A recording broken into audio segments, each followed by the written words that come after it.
నమస్తే, welcome to Abhinav Bharat. ఈరోజు మన మీట్ ద క్యాడర్ ప్రోగ్రాంలో భాగంగా లోక్ జనశక్తి పార్టీ రామ్ విలాస్ తెలంగాణ రాష్ట్ర అధ్యక్షులు కొమ్మినేని వికాస్ గారు మనతో ఉన్నారు. నమస్తే అండి. నమస్కారం సార్, మీరు చంద్రబాబు నాయుడు గారిని రాజకీయాలకు తీసుకొచ్చిందే మీ కుటుంబం. ఆ తర్వాత మీరు టీడీపీలో ఉన్నారు. మరి మొన్నటిదాకా కూడా టీడీపీలో ఉన్నారు దాదాపుగా. మీరు ఎందుకు అక్కడి నుంచి బయటకు వచ్చినట్టు? అంటే అక్కడ ఏమైనా పొసగలేదా? ఏం జరిగింది? అలా ఏమీ లేదు.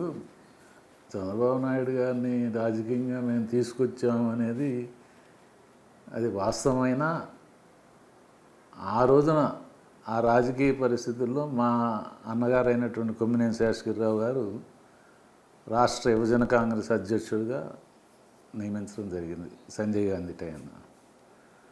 అప్పుడు ఆర్గనైజేషన్ దీనిలో చంద్రబాబు నాయుడు గారు కూడా యువజన కాంగ్రెస్ చిత్తూరు జిల్లా నుంచి వారిని ప్రమోట్ చేయడం జరిగింది. తర్వాత వచ్చినటువంటి రాజకీయ పరిణామాల్లో కాంగ్రెస్ ఐగా విడిపోవటం, కాంగ్రెస్ ఐ నుంచి అతనికి అవకాశం 78లో రావటం, అతను ఎమ్మెల్యే కావటం జరిగింది. అయితే ఆ తర్వాత మీరు చంద్రబాబు గారు మళ్ళీ టీడీపీలోకి రావడము, దీని తర్వాత తననే మీరు అనుసరించారు. టీడీపీలోకి ఆయన రాకముందే నేను టీడీపీలో ఆయన ప్రోద్బలంతోనే నేను తెలుగుదేశం పార్టీలో చేరటం జరిగింది. అప్పుడు నాకు ఎన్టీ రామారావు గారు తెలుగు యువత రాష్ట్ర కన్వీనర్గా అపాయింట్ చేశారు 1982 జూన్ ఆ ప్రాంతంలో.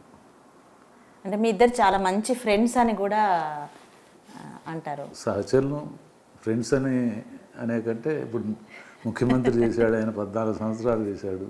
ఇంతకుముందు మీరు అన్నట్టుగానే మరి ఇన్ని సంవత్సరాలు ప్రయాణం చేసినా మరి మీరు రాజకీయంగా ఎదుగుదల ఎందుకు కాలేదు అనే ప్రశ్న వస్తుంది. అటువంటప్పుడు మనం ఏం సమాధానం చెప్తాం? అందుకే మీరు అక్కడి నుంచి ఇటు వచ్చినట్ట మీ స్టెప్ లోక్ జనశక్తి అటు మారారు. అయితే ఎప్పుడైతే ప్రత్యేక తెలంగాణ ఏర్పడిందో తెలుగుదేశం పార్టీ 2018లో కాంగ్రెస్తో పొత్తు పెట్టుకోవడం జరిగింది తెలంగాణలో. అప్పుడు నేను కొంచెం విభేదించాను. ఈ పార్టీ కాంగ్రెస్కి వ్యతిరేకంగా పుట్టినటువంటి పార్టీకి తెలుగుదేశం పార్టీ కాంగ్రెస్తో పొత్తు పెట్టుకోవడం అనేది నేను జీర్ణించుకోలేకపోయాను. Though I was a Congress, ఆయన కూడా కాంగ్రెస్ ఆయనే. కానీ మేము ఒక ప్రాంతీయ పార్టీ తెలుగు వారి కోసం అని చెప్పి ఎన్టీ రామారావు గారు పెట్టారు అని ఆయన ఫాలోయర్గా ఆయన యొక్క నాయకత్వంలో అన్నట్టు నేను ఆ విషయంలో విభేదించడం జరిగింది. అయితే మీరు ఆ తర్వాత ఈ లోక్ జనశక్తి పార్టీకి వెళ్ళారు. అది మామూలుగా చిరాగ్ పాశ్వాన్ గారు మిమ్మల్ని పిలిచి మరీ అది ఈ స్టేట్లో ఆ బాధ్యతలు అప్పచెప్పారు. అంటే జనరల్గా యంగ్స్టర్స్కి అప్పచెప్తారు కదా, మిమ్మల్ని పిలిచి మరీ అప్పచెప్పారు అంటే అసలు అక్కడ ఎట్లాంటి నడిచింది? ఏంటి మీకు పరిచయం ఏంటి? ఎట్లా? ఎప్పుడైతే నేను తెలుగుదేశం పార్టీ నుంచి నేను రాష్ట్ర కార్యదర్శిగా ఉన్నా, అధికార ప్రతినిధిగా ఉన్నాను, అన్ని రకాలుగా తెలుగుదేశంలో పార్టీ పరంగా నాకు అవకాశాలు బాగానే ఉన్నాయి. కానీ అధికారం వచ్చినప్పుడు చంద్రబాబు నాయుడు గారి యొక్క తీరు మరి మాలాంటి సిన్సియర్ కార్యకర్తలకి, నాయకులకి అవకాశం ఇవ్వలేదు. దాంతో కొంచెం నేను రియాక్ట్ అయిన మాట వాస్తవం. దానికి తోడు ఈ 2018లో జరిగినటువంటి కాంగ్రెస్తో పొత్తు పెట్టుకోవటం విషయంలో నేను విభేదించి ఇటు వచ్చి ప్రశాంతంగా నేను మామూలుగా ఏ పార్టీ వైపు కూడా చూడాల. నాకు అందరూ కేసీఆర్ కూడా పిలిచారు, అందరూ కూడా తెలుసు, కాంగ్రెస్లో కూడా మాకు ఉన్నటువంటి పరిచయాలతోటి అందరూ కూడా ఎవరు రమ్మన్నా కూడా ఏదో అధికారం ఉందని అటు వెళ్ళటం కానీ, లేకపోతే వేరే పార్టీల్లోకి మనం వెళ్ళి అక్కడ మళ్ళీ రియల్స్ లాగా ఉండటం నాకు కొంచెం ఇష్టం ఉండేది కాదు. ఈ పరిస్థితుల్లో ఏంటంటే లోక్ జనశక్తి పార్టీ రామ్ విలాస్ పాశ్వాన్ గారు బతికున్నప్పుడు 5 ఎంపీ సీట్లను గెలుచుకోవటం జరిగింది. వాళ్ళ సోదరుడు అయినటువంటి పశుపతినాథ్ పారస్ గారు 4 ఎంపీలను తీసుకుని ఎన్డీఏలో కలిసి మంత్రి అయ్యాడు కేంద్రంలో. ఇతను చిరాగ్ ఒంటరివాడిగా ఉండటం జరిగింది. అయితే అది కూడా ఆ పరిణామాలు కూడా నాకంత వాళ్ళతోటి అటాచ్మెంట్ లేని మాట వాస్తవమే. అతను కూడా స్ట్రగుల్ అయ్యి మళ్ళీ ప్రజల్లోకి వెళ్ళి తన బలం ఏంటో నిరూపించుకుని నిలబడగలిగాడు. ఈ రోజున ఎన్డీఏలో అతనికి వాళ్ళ బాబాయిని కూడా కాదని 5 పార్లమెంట్ సీట్లు ఇతనికి ఇవ్వటం జరిగింది, ఇంక్లూడింగ్ పశుపతినాథ్ పరాస్ యొక్క స్థానమైనటువంటి హాజీపూర్ కూడా ఇతనే నిలబడుతున్నాడు.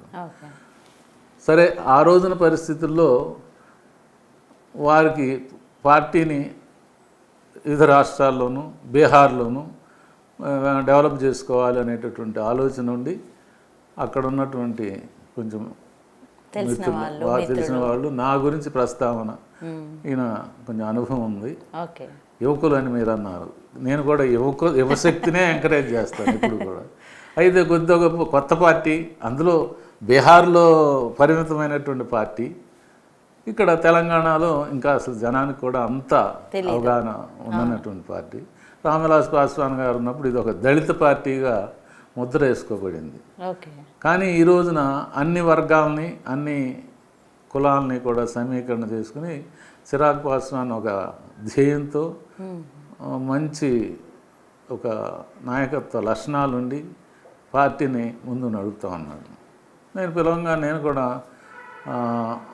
కొంచెం అట్రాక్ట్ అయ్యి, సరే మనం ఇండివిజువల్గా ఒక ప్రాముఖ్యత ఉంటుంది, ఇటువంటి పార్టీల్లో చేరి మన యొక్క అనుభవాన్ని ఉన్నట్టు పరిచయాలను ఉన్నాయి అన్నీ కూడా మరి ఈ పార్టీకి మనం ఇది కేంద్రీకర చేయొచ్చు అనే ఉద్దేశంతో నేను ఈరోజు చేరుతున్నాను. ఓకే, అంటే ఎట్లా అంటే సార్, ఇప్పుడు లోక్ జనశక్తి పార్టీ అంటే యాక్చువల్గా నేను ఇక్కడ అమ్మాయినే, పాలిటిక్స్ కొంచెం తెలిసి అంతా ఉన్నా కూడా ఆ పార్టీ అసలు ఉనికే లేదు జనరల్గా చెప్పాలి. అట్లాంటిది మీరు మీ కుటుంబం కానీ మీరు కానీ ఇన్నేళ్ళుగా ఉంటూ ఈ పార్టీ స్టేట్ ప్రెసిడెంట్ అనగానే తీసుకున్నాను, దానికి మీకు వేరే రాజకీయ ఎత్తుగడ ఏమైనా ఉందా? అంటే బీజేపీతో కలిసి పనిచేయడమా? అంటే వాళ్ళు ఇండియాలో ఉన్నారు కాబట్టి ఆల్రెడీ అట్లాంటివి ఉన్నాయా? ఏంటి మీ రాజకీయ ఎత్తుగడ? ఏమైందంటే ఇప్పుడు మనకి అసెంబ్లీ ఎలక్షన్స్ ఒక 2 months ఉన్నాయనగా నాకు ఈ అవకాశం ఇవ్వటం జరిగింది. ఇచ్చిన తదుపరి అసెంబ్లీలో పోటీ చేద్దామని అనుకుంటే మీరు అన్నట్టుగా సంస్థాగతంగా ఈ పార్టీ నిర్మాణం లేదు.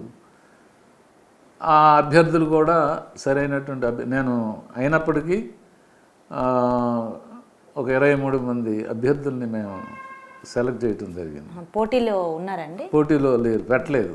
ఎందుకంటే ఆ వచ్చినటువంటి వాళ్ళు కూడా ఏదో నిలబడదాం, వేరే వాళ్ళ యొక్క సంకుచితమైనటువంటి భావాలతో బీఫామ్ కోసం సొంత ఎజెండాతో వచ్చినట్టుగా మాకు అనిపించి మేము ఉన్న విషయాన్ని కేంద్ర పార్టీకి తెలియజేయడం జరిగింది. వాళ్ళు సరే అటువంటి పరిస్థితుల్లో మనం నిలబడద్దు, మన యొక్క ఉనికిని మనం అట్లాగే పెట్టుకుని పార్టీని మీరు బలోపేతం ఎట్లా చేస్తారో మీరు ఆలోచన చేసి జిల్లాల్లో చేయండి అంటే మేము కొంచెం జిల్లాల్లో ఒకళ్ళిద్దరిని, అది కూడా నేను చాలా జాగ్రత్తగా ఆచితూచి తీసుకోవడం జరుగుతూ ఉంది. ఏది మనం తొందరపడకుండా అంత ఆరాటపడే అవసరం లేదు అని చెప్పి పార్టీ కార్యాలయం అన్నీ ఏర్పాటు చేసుకుని మేము ముందుకెళ్ళడం జరుగుతూ ఉంది. ఇంతలో పార్లమెంట్ ఎలక్షన్ వచ్చేసరికి పరిణామాలు ఎన్డీఏలో బీజేపీ మాకు 5 పార్లమెంట్ స్థానాలు అక్కడ బీహార్లో ఇవ్వటం, ఇవన్నీ పరిణామాలు చూసిన తర్వాత మొన్న పార్లమెంటు ఈ ఎన్నికల సందర్భంగా ఆయన కిషన్ రెడ్డి గారిని కలిసి మా సహకారం కూడా మీకు ఉంటుంది, మా యొక్క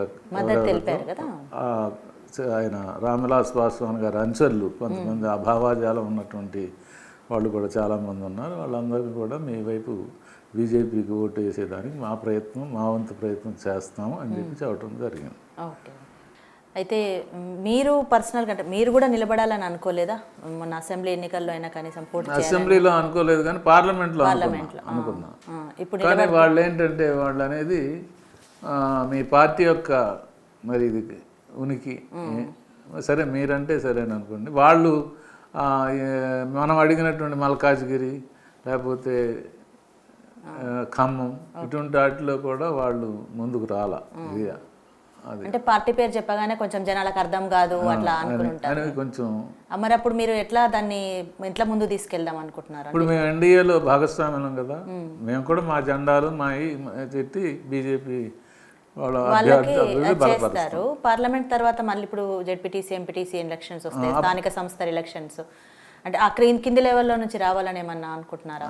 అదేనమ్మా, అట్లాగే అనుకుంటున్నాం మేము. రేపు తప్పనిసరిగా పార్టీకి సంస్థాగతంగా నిర్మాణం చేసుకోవాలంటే అవి గ్రాస్ రూట్ లెవెల్లో అవి ఒక వేదిక అవుతుంది. కాబట్టి మేము తప్పనిసరిగా అభ్యర్థులను పెట్టి నిర్మాణం చేస్తాం. దానికి జిల్లాలన్నీ కూడా తిరిగి సరైనటువంటి నాయకత్వాన్ని లోక్ జనశక్తి పార్టీ రామ్విలాస్కి మేము చేసుకోవటానికి అవకాశం. అంటే ఫస్ట్ మీరు చెప్పారు దీనికి దళిత్ అనేది ముద్ర పడింది అని. ఇప్పటికీ దాదాపుగా ఆ పేరు వింటే మనకు అది కానీ ఇంకా వేరే 2-3 పార్టీలు ఉంటాయి, ఆ పేర్లు వింటే అదే అనిపిస్తుంది.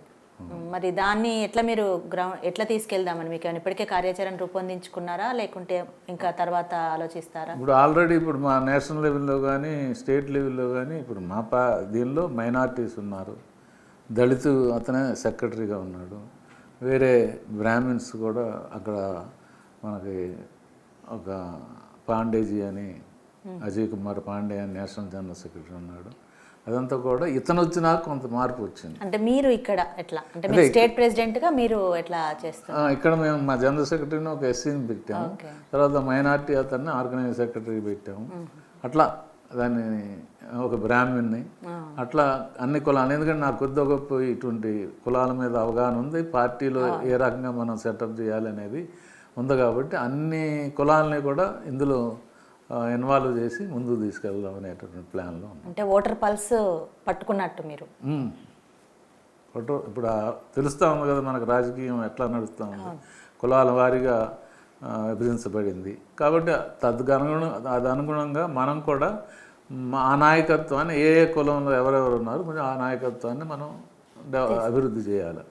అయితే మీకు ఇక్కడ చంద్రబాబు నాయుడు గారు కాదు, ఇంకా చిరాగ్ పాశ్వాన్ వీళ్ళందరూ అయినా కూడా బీఆర్ఎస్ నుంచి కేసీఆర్ గారు కూడా మంచి స్నేహితులే మీకు. ఇక్కడ ఈ 10 ఏళ్ళు జరిగిన పరిణామాలన్నీ మీకు తెలుసు. ఇప్పుడు మేడిగడ్డ ఎట్లయితే కుంగిపోయిందో బీఆర్ఎస్ పార్టీ పరిస్థితి కూడా దాదాపుగా అట్లనే అవుతుంది కదా. అది ఎట్లా ఏం చెప్తారు, ఎందుకు, ఏంది మీరు చూసిన దాంట్లో? అదే బీఆర్ఎస్ పార్టీ అంటే బేసికల్గా మొట్టమొదటి నుంచి తెలంగాణ ఒక సెంటిమెంట్ తోటి నిర్మాణమైనటువంటి పార్టీ. మేము చదువుకునే రోజుల్లో 69లో తెలంగాణ ఉద్యమం వచ్చింది. ఇక్కడే నేను చదివిన కూడా ఈ ఉస్మానియాలో చదివాను. అప్పుడు ఒక ఆ ప్రాంతం వాళ్ళంటే ఈ ప్రాంతం కొంచెం ఒక రకమైనటువంటి ద్వేషభావాలు ఉండేవి. చెన్నారెడ్డి గారు తర్వాత దాన్ని కాంగ్రెస్లో కలిపేసి 10 పార్లమెంట్ సీట్లు వచ్చినా కూడా దాన్ని కాంగ్రెస్లో మర్జీ చేశారు. తెలంగాణ ఉద్యమం అనేది నిర్వీర్యమైంది. తర్వాత ఒకళ్ళిద్దరు ఇంద్రారెడ్డి కానీ ఇంకోళ్ళు కానీ వాళ్ళు చేసినా కూడా ఎవరు కూడా సఫలీకృతులు కాల. ఇక్కడ ఏదన్నా వాళ్ళకి అసంతృప్తి ఉంటే ఒక పార్టీ తెలంగాణ అని పెట్టేవాడు. అట్లాగే కేసీఆర్ కూడా మీకు తెలిసిందే, ఆయన కూడా ఒక టీఆర్ఎస్ అని పెట్టాడు. బాగానే చేసుకున్నాడు, ఆయన కింద మీద పడి. అది రాజకీయంగా ఎవరి తెలివి తక్కువ వాళ్ళు వచ్చింది, ఎవరి యొక్క వాళ్ళ వడ్జకాలు తెలివితేటల వల్ల వచ్చింది అనేది అప్రస్తుతం అనుకోండి. తెలంగాణ వచ్చింది. అవునన్నా కాదన్నా తెలంగాణ సాధకుడు కేసీఆర్ అని అవుతుంది. అదే భావంతో నడిపి ఆ తర్వాత పరిణామాలన్నీ కూడా ఏమైనాయి అంటే అది ఒక కుటుంబ వ్యవస్థలాగా అయిపోయి ఒక అవినీతి పాలనకి, నేను అన్నట్టు మేడిగడ్డ కానీ ఇంకో ప్రాజెక్ట్ కానీ ఇంకోటి కానీ అన్నిట్లోనూ కూడా ఈ రకమైనటువంటి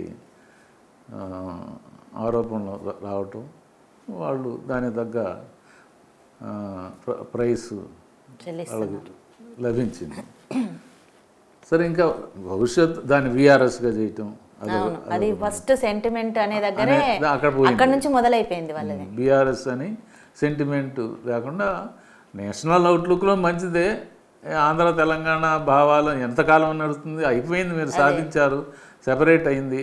సెపరేట్ అయినాక ఇంకా అనేది ఉద్దేశం మంచిది ఉండొచ్చు. కానీ దానికి ఏమైపోయిందంటే ఇప్పుడు మళ్ళీ మేము తెలంగాణ టీఆర్ఎస్ పెడతాం, టీఆర్ఎస్ మారుతాం అనేది ఈ తప్పటడుగుల కార్యక్రమంలో డిఫెన్స్లో పడిపోయింది. సరే, అతను వస్తాడా రాడా అంటే అన్ని పార్టీల్లాగానే ఈ అధికార పార్టీ మీద వ్యతిరేకత ఉంటే ఏదన్నా ఒక అవకాశం ఉండొచ్చు మనకు. ఎందుకంటే అవునన్నా కాదన్నా ఒక 20% తెలంగాణ సెపరేట్ అయినాక తెలంగాణ ప్రజలకి లబ్ధి చేకూరింది. ఉద్యోగాల్లో కొంత జరిగింది. అది రైతుల్లో కానీ లేకపోతే ఇరిగేషన్ కానీ చాలా కొంతవరకు జరిగింది. దాన్ని వాళ్ళు ఏంటంటే వాళ్ళ స్వార్థ ప్రయోజనాలకి వాడుకోవటం వలన ఈ రకమైన పరిస్థితి ఏర్పడింది. నిలబెట్టుకోలేదు అనేది ఒకటి. అది అయితే ఇప్పుడు ఎలక్షన్స్, పార్లమెంట్ ఎలక్షన్స్ ఇంకొక 1 monthలో అవుతున్నాయి. ఇప్పుడు ఏపీలో ఏ గవర్నమెంట్ వచ్చే అవకాశం ఉందంటే మీ అంచనా ప్రకారం? అంటే మీరు ఇన్నేళ్లుగా పాలిటిక్స్లో ఉండి మీకు కొంత తెలుసు కదా, ఓటర్ ఎప్పుడు ఎట్లా రియాక్ట్ అవుతారు, ఏ గవర్నమెంట్ వచ్చే అవకాశాలు ఉన్నాయంటారు? ఇప్పుడైతే ప్రస్తుతం యాంటీ ఎస్టాబ్లిష్మెంట్ ఉంటుంది, సహజమే. అక్కడ అందులో జగన్మోహన్ రెడ్డి ఒక ఏకఛత్రాధిపత్యంగా నడుపుతున్నాడు కాబట్టి న్యాచురల్గా వ్యతిరేకత ఉంటుంది. అయితే ఏంటంటే వాస్తవం మాట్లాడితే నాయక పర్సనల్ ఇప్పుడు ఎన్డీఏలో ఉన్నాం కాబట్టి నేనేదో పొలిటికల్ వ్యక్తిగతంగా నేను మాట్లాడటానికి అవకాశం లేదు. ఏదైనా కానీ చూడాలి. బీజేపీతో కలవటం వలన బీజేపీ నేషనల్ లెవెల్లో ఎమర్జ్ అవుతుంది, అధికారం రావడానికి ఆల్టర్నేటివ్ లేదని. ఎంత రాహుల్ గాంధీ భారత్ జోడో యాత్ర చేసి కొంతవరకు పికప్ చేసిన మాట వాస్తవమే. కానీ అంతవరకు అధికారాన్ని వాళ్ళు హస్తగతం చేసుకుంటారనేది ఇంకా ప్రశ్నార్థకమే. సిమిలర్గానే ఆంధ్రాలో కూడా అధికారాన్ని ఎంతవరకు వీళ్ళు హస్తగతం చేసుకుంటారు ఇండియా కూటమి, మన ఎన్డీఏ కూటమి అనేది, అదే అంటే ఈ కూటమి టీడీపీ జనసేన బీజేపీ కూటమి అనేది ఒక అంటే 50-50 అని చెప్తారా? అనొచ్చు.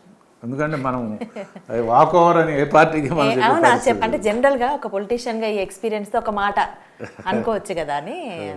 ఇప్పుడు కేంద్రంలో అప్పుడు 400 seats ఖచ్చితంగా అని మోడీ గారు అంటున్నారు.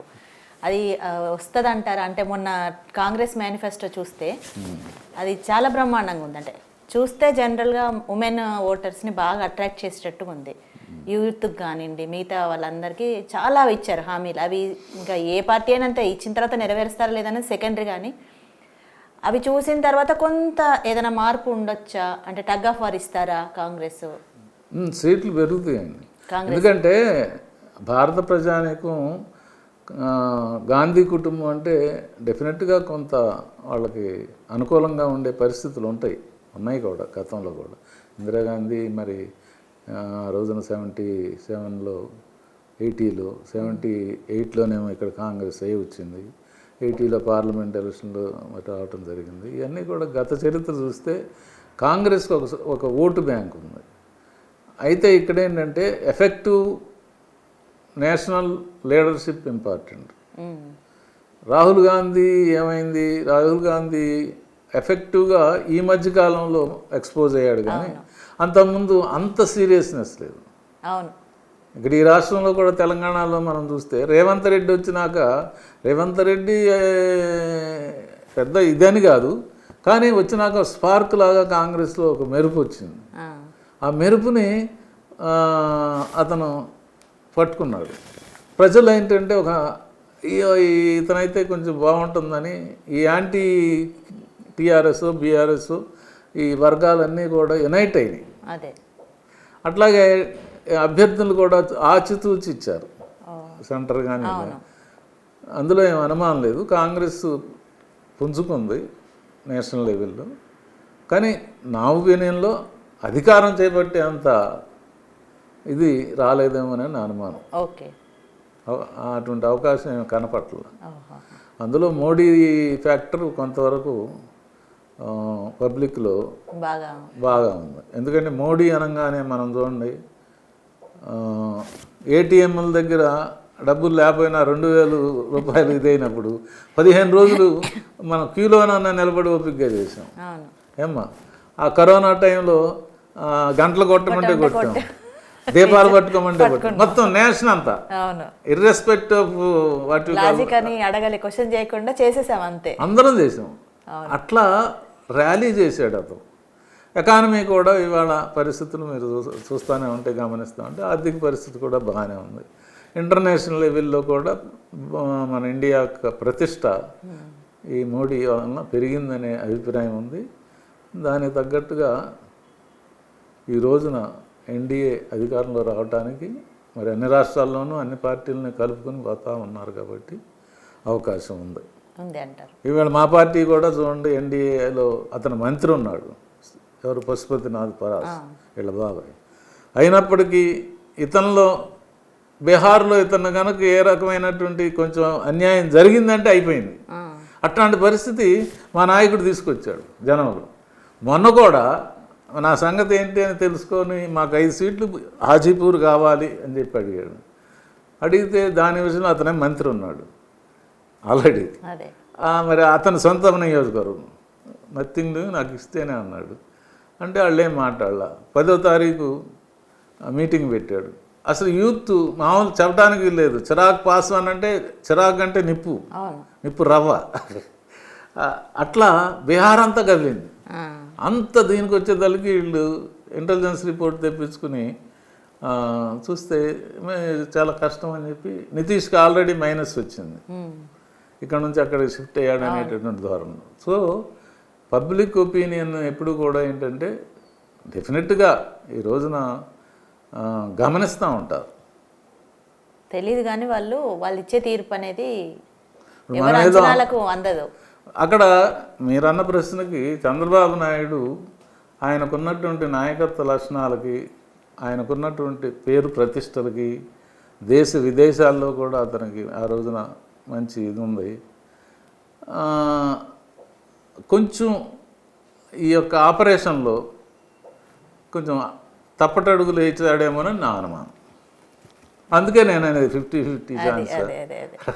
ఎవరికి చెప్పలేని పరిస్థితి. లేకపోతే డెఫినెట్గా అతని నాయకత్వానికి అందరూ యాక్సెప్ట్ చేస్తారు. అదే అంటే అక్కడ వైసీపీ కూడా బాగా చేసింది అనేది ఉంది. అంటే సంక్షేమ పథకాలు అనేది బాగా తీసుకెళ్ళాడు గ్రాస్ రూట్ లెవెల్లో జనాలకి. అంటే గ్రామీణ ప్రజలు కానీ వాళ్ళకి ఎక్కువ ఉంది వైసీపీ అనేది ఇంకొక వైపు ఉండే టాక్. అంటే పట్టణాలకు వచ్చేసరికి టీడీపీ ఎట్లాగో కొంచెం చదువుకున్న వాళ్ళు టీడీపీ వైపు ఉన్నారు అని. అది ఎట్లా ఉందంటారు? అది కరెక్టే అంటారా? అంటే ఇక్కడ ఏంటంటే మైనారిటీస్ మెయిన్ అమ్మా. మైనారిటీస్ క్రిస్టియన్స్ కానీ ముస్లిమ్స్ కానీ అతను జగన్మోహన్ రెడ్డిని ఈ రకమైన ముక్కుసూటి వ్యవహారం కానీ ఈ వ్యవహారాల్లో జనరల్గా కూడా వాళ్ళు కూడా అందులో 25-30% తెలుగుదేశం వైపు మొగ్గు చూపుతారు, యాంటీ గవర్నమెంట్ వైపు మొగ్గు చూపారు, అందులో అనుమానం లేదు.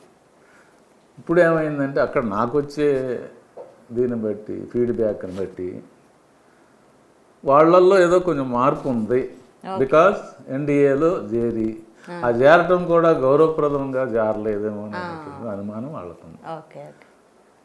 పడి వెళ్ళి చేరటం జరిగింది. యాక్చువల్గా చంద్రబాబు నాయుడు ఇమేజీ కొంత డిమ్ కావటానికి కారణం ఏంటంటే ఆ రకమైనటువంటి ఇవాళ నేను ఇందాక మనం అనుకుంది ప్రతి ఒక్కడు గమనిస్తూ ఉన్నాడు. ఈ టీవీలు వచ్చినాయి, ఈ మాధ్యమాలు వచ్చినాయి, ప్రతి ఒక్కడు రాజకీయాలు మాట్లాడే పరిస్థితి ఉంది. ఏది తెలియనాడు, చదువుకున్నాడు, చదువురానాడు, అందరూ ఈ ఒకటి ఫేస్బుక్ ఇవి సోషల్ మీడియా ఎక్కువైపోయింది. అబద్ధం ఏది నిజమో తెలియదు, ఏది అబద్ధమో చెప్పు.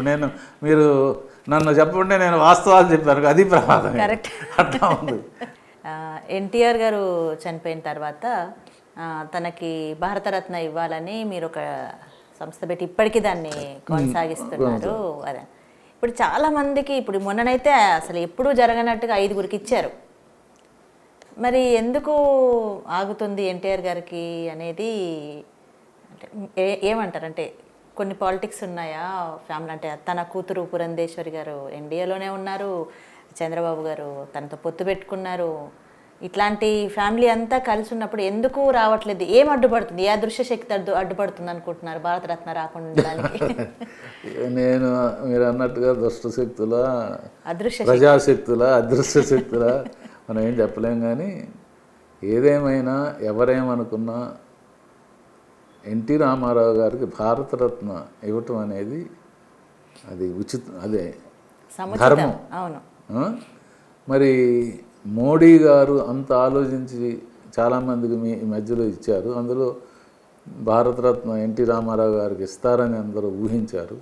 ఎందుకంటే మీరు అన్నట్టుగా ఆమె అక్కడ ఉన్నది, పురంధేశ్వరి ఉంది. చంద్రబాబు నాయుడు మరి ఎన్డీఏతో పొత్తులో ఉన్నారు. పొత్తు కోసం చూస్తున్నారు. ఈ పరిస్థితుల్లో ఎందుకు ఇవ్వలేకపోయారంటే, ఇప్పుడు మోడీ తలుచుకుంటే ఏమైనా చేయగలరు. దానికి ఎవరో ఈ చిన్న చిన్నాళ్ళు ఇది ఇవ్వాల్సి వస్తుంది, అది ఇవ్వాల్సి వస్తుంది అనేది అది అనుచితం, అది కరెక్ట్ కాదు. అదే ఎందుకు తలుచుకోలేకపోతున్నారు అని అంటే ఏ ఇన్ఫ్లుయెన్స్ లేకున్నా కూడా ఇప్పుడు పివి నరసింహారావు గారికి వచ్చింది అంటే ఇప్పుడు ఆయన ఫ్యామిలీ నుంచి ఎవరు కానీ రాజకీయాలు అంత స్ట్రాంగ్గా లేరు, ప్లస్ ఆ ఇండియాతో కూడా లేరు వాళ్ళేమి, అయినా కూడా పివి గారికి వచ్చింది. కర్పూరి ఠాకూర్కి ఇచ్చారు అది వాళ్ళు, కర్పూరి ఠాకూర్కి బీసీ అని. మరి అటువంటిది మోడీ గారుని ఒప్పించడానికి ఎవరు కూడా ప్రయత్నం చేయలేదేమనేటువంటి అనుమానం అయితే నాకు కూడా ఉంది. మరి ఎందుకు చేయలేదు, కారణం అంటే మరి దానికి ఎవరికి వస్తుందో ఎవరు తీసుకుంటారో అవన్నీ కూడా మోడీ లెక్క చేయడం నాకు తెలిసి. మోడీ అనుకుంటే ఫలానా వారు వచ్చి తీసుకోవాలి అంతే చెప్పేస్తే అయిపోతుంది, దానికేం సమస్య. చాలా చక్కగా అంటే హార్ట్ఫుల్గా బాగా చక్కగా ఓపెన్ అయ్యారు, చెప్పారు చాలా విషయాలు. థ్యాంక్ యూ అండి. నమస్తే. నమస్కారం.